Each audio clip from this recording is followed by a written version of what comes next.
ইনি হচ্ছেন মহান বাবু। তার পোষা ময়না পাখিটার সাথে বসে বসে গল্প করছে। ঠিক সেই সময় তার মাথার উপর দিয়ে কি যেন একটা উড়ে গেল। মোহনবাবু দেখেও না দেখার ভান করে বসে আছে সেখানে, তার ময়না পাখিটার সাথে গল্প করতেছে।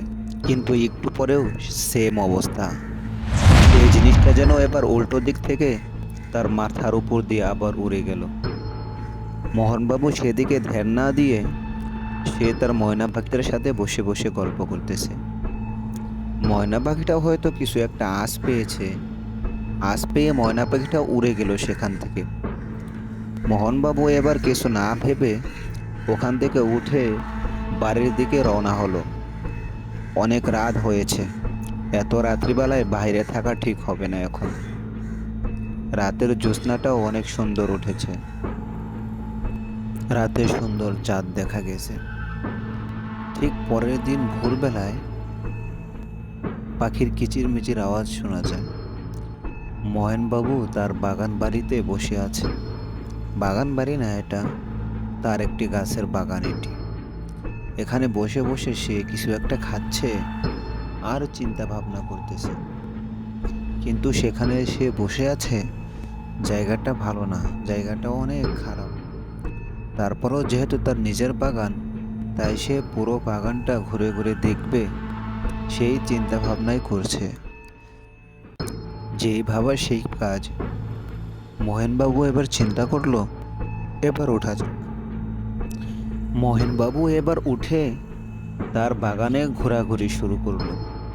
কিন্তু জায়গাটা একদম ভালো না, জায়গাটা একদম ভয়াবহ। রোদের আলো কিছুটা এসে পড়ছে বাগানের মাঝখানে, কিন্তু দিনে দুপুরেও এই জায়গাটা প্রচণ্ড ভয়ানক।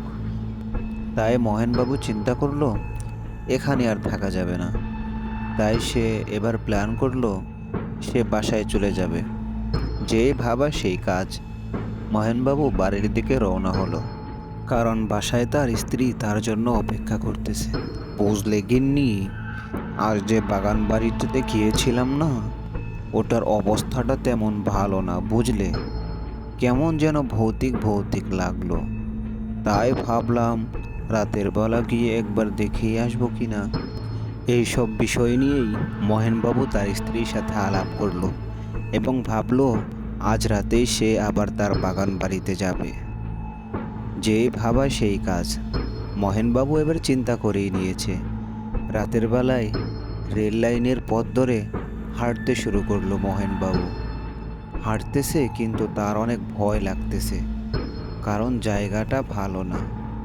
এখন যে জায়গাটায় দাঁড়িয়ে আছে মহেনবাবু, চারিদিকে কেমন যেন মূর্তি হয়ে আছে। মনে হচ্ছে এগুলো এক একটা মূর্তি না, এগুলো এক একটা যেন জ্যান্ত। প্রচণ্ড ভয় পেল সে। ওখান থেকে রওনা হলো। একটু পর দেখতে পেল আরও এরকম অনেক মূর্তি যেন তার দিকে তাকিয়ে আছে। মহেনবাবু প্রচণ্ড ভয় পেল, কিন্তু ভয় পেলেও কিছু করার নেই। সে তো বাগান বাড়ি দেখতে যাবে, এই চিন্তা করেই বাসা থেকে বের হয়েছে।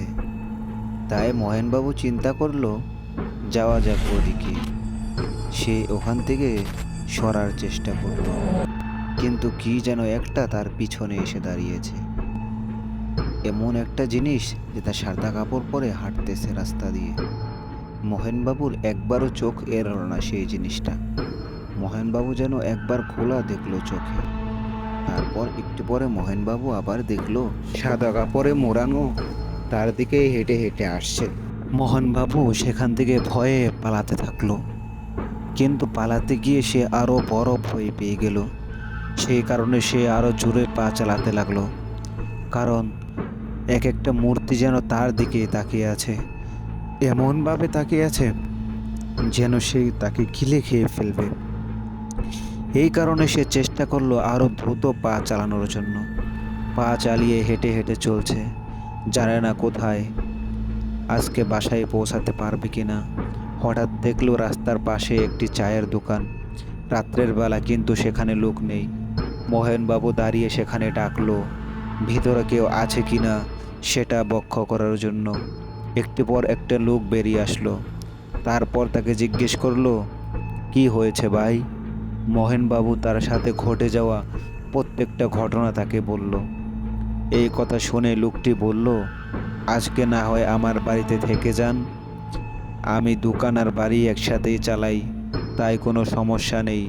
আপনি এখানে থেকে যান, কালকে না হয় চলে যেন সকালে। লোকটি সকালে মহেনবাবুকে ধন্যবাদ দিয়ে সেখান থেকে চলে আসলো। সকাল সকাল কাল এত বড় একটা ঘটনা ঘটে গেছে তার সাথে, যেটা অবাস্তব। মহেনবাবু সেখান থেকে চলে বাড়ির দিকে রওনা হলো। বাড়ির দিকে আসতে আসতে সে রাস্তা দিয়ে হাঁটে যাচ্ছিল আর চিন্তা করতেছিল কি হতে যাচ্ছিল তার সাথে কাল রাতে। কাল নাও বাঁচতে পারতো সে, এত ভয়ানক ঘটনা ঘটে গেছে তার সাথে। এগুলো চিন্তা করতে করতে সে বাড়ি পৌঁছে গেল। তারপর তার গিন্নির সাথে বসে বসে কালকের ঘটনাগুলো সব বর্ণনা দিল।